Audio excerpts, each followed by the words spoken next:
Buenas tardes. Damos inicio a la audiencia programada para hoy 25 de enero del año 2007, siendo las 4 de la tarde, con la intervención de la segunda sala del Tribunal Constitucional integrada por quien les habla, este magistrado, y a continuación se dará cuenta del asunto programado para esta fecha, que es un recurso de agravio constitucional del presente habeas corpus correctivo interpuesto por doña Luisa Jáuregui Villanueva contra el establecimiento penitenciario Piedras Gordas.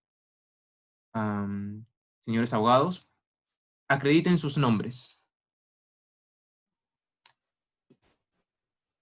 Carlos Alegre de la Costa, abogado del demandante. María Fernanda Navarro Berrospi, segunda abogada del demandante. Andrea Alessandra Giribaldi Castillo, abogada del demandado.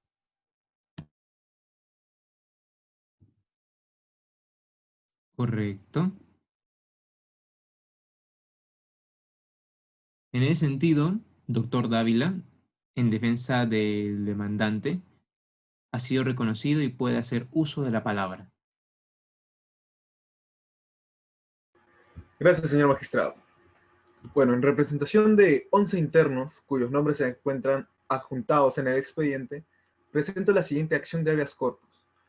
En vulneración de sus derechos fundamentales tipificados en el artículo 25, inciso 1 del Código Procesal Constitucional, que establece los derechos a la integridad personal y el no ser sometido a tortura o tratos inhumanos humillantes, ni violentado para obtener declaraciones. Es por ello que los reos, en la fecha 27 de noviembre del año 2005, sufrieron maltratos físicos por parte del personal del INPE del establecimiento penal de Piedras Gordas, además de encontrarse aislados, perdiendo todo tipo de comunicación con sus familiares y manteniéndolos en una celda cuya capacidad es para solo un interno. Además, de acuerdo al artículo 2, inciso 24, apartado H de nuestra Constitución Política del Perú, que menciona sobre que nadie debe ser víctima de violencia moral, psíquica o física, que cualquiera puede pedir de inmediato el examen médico de la persona agraviada o de aquella imposibilitada de recurrir por sí mismo a la autoridad. Por lo que, como lo establece nuestra Carta Magna, es inadmisible cualquier tipo de violencia, además que esta también vulnera a sí mismo el derecho a la salud, al libre desenvolvimiento de la personalidad y el derecho supremo a la vida.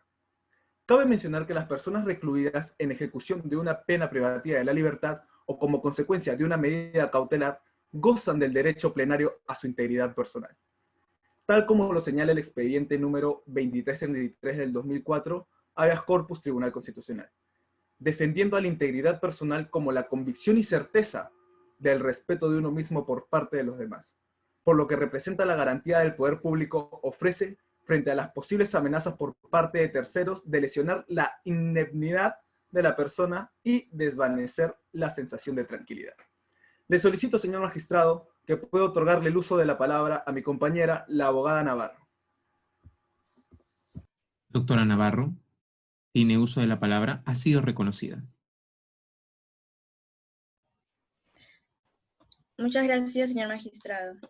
En continuación con lo mencionado por mi compañero, debo agregar también que aparte de los maltratos físicos que vienen sufriendo los internos, también se hace referencia a la inadecuada alimentación que los internos pasan sin motivo alguno.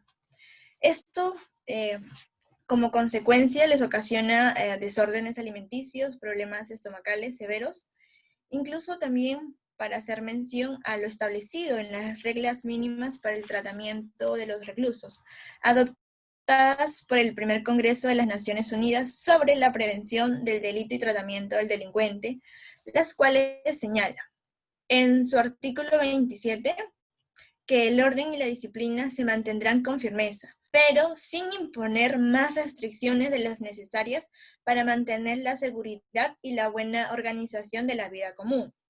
También en el artículo 31 menciona sobre las penas corporales, el encierro en celda oscura, así como toda sanción cruel, inhumana o degradante.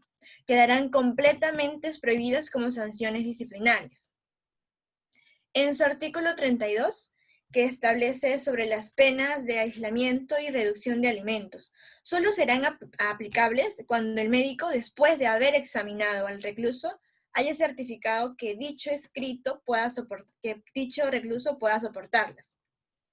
Por lo que los actos generados por el personal del INPE en todas sus formas vulneran los derechos establecidos en nuestra Constitución. Incluso también va en contra de sus propios artículos establecidos en el decreto 654, conforme al Código de Ejecución Penal, que son los siguientes. En su primer artículo 3, que habla sobre que el interno ocupa un ambiente adecuado y está sujeto a tratamiento integral desde el inicio de su ingreso hasta su liberación.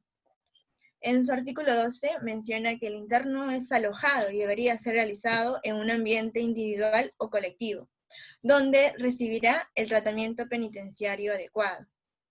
Asimismo, en su artículo 17, que establece que la administración penitenciaria proporciona al interno la alimentación preparada que cumpla con las normas dietéticas y de higiene establecidas por la misma autoridad de salud.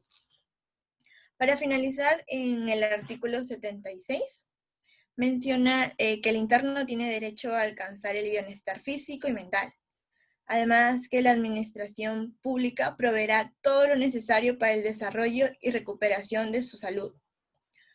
Señor magistrado, por todos los fundamentos mencionados, solicito que se pueda declarar fundada la acción de habeas corpus en defensa de los derechos fundamentales ya mencionados.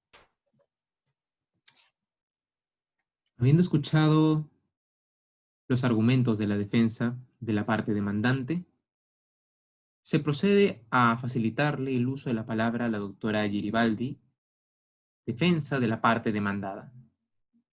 Doctora Giribaldi ha sido reconocida. Tiene uso de la palabra. Gracias, señor magistrado. Bueno, yo escuché atentamente a los abogados de los demandantes y pude darme cuenta de que la historia en efecto se cuenta a favor de ellos, como era de esperarse. Sin embargo, se les olvidó mencionar el motivo por el cual sucedieron tales actos. Con fecha 27 de noviembre del 2005, los internos del pabellón 5 ejecutaron actos de indisciplina en el interior del penal y, de acuerdo a los informes respectivos emitidos por el técnico de seguridad a cargo del pabellón, los internos procedieron a actuar con violencia, golpeando la cabina de acceso al pabellón, forzando la puerta de manera tal que salieron al pasadizo y malograron una cámara de seguridad, además de también romper una luna de protección a la manguera en contra de incendios. Una vez identificados los autores de los desmanes, se procedió a su aislamiento preventivo. La defensa de los demandantes acuden al Código de Ejecución Penal, al decreto legislativo número 654. Imagino que no se habrán percatado que son sancionables las faltas que pueda incurrir el interno. Para ser más claros, en el artículo 25 de la misma ley se establecen las faltas disciplinarias, las cuales son impedir o entorpecer el tratamiento de los demás internos, poner en peligro su propia seguridad, la de los otros internos y la del establecimiento penitenciario, interferir o desobedecer a las disposiciones de seguridad. Asimismo, en lo señalado en el artículo 27 del presente Código de Ejecución Penal, se establecen las sanciones correspondientes al caso que se infrinja una norma disciplinaria, las cuales serían la amonestación, la privación de paseos o actos recreativos, la limitación de comunicaciones con el exterior, privación de permisos de salida y el aislamiento hasta un máximo de 30 días. Respectivo al habeas corpus correctivo, se entiende que éste desarrolla frente a una vulneración de las condiciones limitativas de derechos del imputado o sentenciado. En palabras del propio Tribunal Constitucional, en la sentencia número 489-2006, habeas corpus Tribunal Constitucional, Cáceres Neira y otros sostienen que dicha figura jurídica procede en cuyos actos u omisiones violen o amenacen en principio los derechos a la vida, a la salud, a la integridad y de manera muy significativa al trato digno y a no ser objeto de penas o tratos inhumanos o desagradables. En este sentido, Mesías, en concordancia a las exigencias prácticas del habeas corpus correctivo, enseña que es indispensable en los supuestos de habeas corpus correctivo que el juez efectúe una investigación in situ. La presencia del juez en el lugar de reclusión no debe entenderse como meramente formal. Su obligación es verificar directamente la realidad de la denuncia. Los interrogatorios no deben versar sobre temas colaterales o irrelevantes, ya que el punto central de esta modalidad de habeas corpus es el de examinar si las condiciones de reclusión, detención o internamiento resultan lesivas a los derechos fundamentales o contrarias a los principios constitucionales. Por lo tanto, aun cuando no es posible determinar a priori que pueda resultar implicado, el análisis debe centrarse en materia de derechos fundamentales con criterios de proporcionalidad. Por ello, en referencia al caso en concreto, se puede apreciar que los imputados mostraron una actitud subversiva. En consecuencia, ello procede a una medida restrictiva de derecho que sería el aislamiento provisional de 7 días, en donde el quantum máximo es de 30. Y para efectos de la demanda, esta medida finalizó antes de haberse presentado dicho habeas corpus. Gracias. La sala ha escuchado gustosamente los argumentos de derecho presentados por ambas partes. En ese sentido, esta segunda sala del Tribunal Constitucional procederá a realizar el análisis del caso, que tendrá por receso 5 minutos.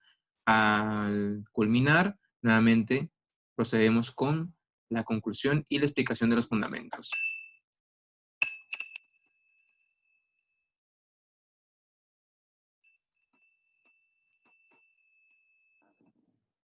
Habiendo culminado los 5 minutos y habiéndose analizado ambas posiciones con los descargos respectivos, este tribunal presenta los siguientes fundamentos.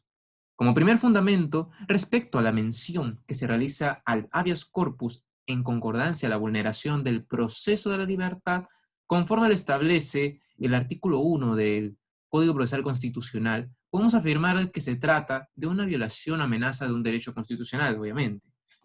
En el presente caso, dicho hecho se produjo y se agotó el mismo día, por lo que la pretensión planteada en el proceso de habeas corpus no puede ir dirigida contra ese acto, ya que sus efectos cesaron antes de que se interponga la demanda. Ese como primer punto. Como segundo punto, de la misma manera, respecto al encierro en la celda de prevención que presuntamente los beneficiarios sufrieron, se presenta el acta de Consejo Técnico Penitenciario número 140-2005 del INPE, de fecha 28 de noviembre de 2005, en la cual se dispone a instalar provisionalmente a los favorecidos por 7 días, plazo que se encuentra establecido en el Código de Ejecución Penal, por lo que el recurso de agravio ya había vencido y por lo tanto habría agotado sus efectos para ese momento. Como tercer fundamento, respecto a la dolencia que manifiesta el interno Rafael Cáceres, se encuentra en discordancia con el certificado médico legal número 26062, en la cual los médicos legistas refieren de que el interno presenta excoriación costificada en región mentoniana izquierda ocasionada por fricción, según lo que dicen los documentos. Del mismo modo, tampoco se pudo demostrar la alegada recomendación del médico tratándose referente a la dieta estricta que debía seguir dicho interno. Por lo tanto, este punto no quiere decir que sea una denegatoria del derecho invocado, sino más bien todo lo contrario. El interno tiene toda la capacidad y podrá pedir cautela de su derecho ante las autoridades penitenciarias. En ese sentido y concordancia de todos los fundamentos presentados anteriormente, en virtud de nuestra Constitución, nuestra Carta Magna y la Convención de los Derechos Humanos, por esos fundamentos expuestos, este Tribunal Constitucional, con la autoridad que le confiere la misma Constitución Política del Perú, declara infundada la demanda de habeas corpus. ¿Algún descargo por alguna de las partes? ¿Abogados? ¿Por parte demandante? Ninguna. Todo conforme. ¿Por parte del demandado? ¿Algún descargo? No, todo conforme. Habiéndose dejado todo claro referente a los fundamentos, eso sería todo y se procede a culminar con esta sesión.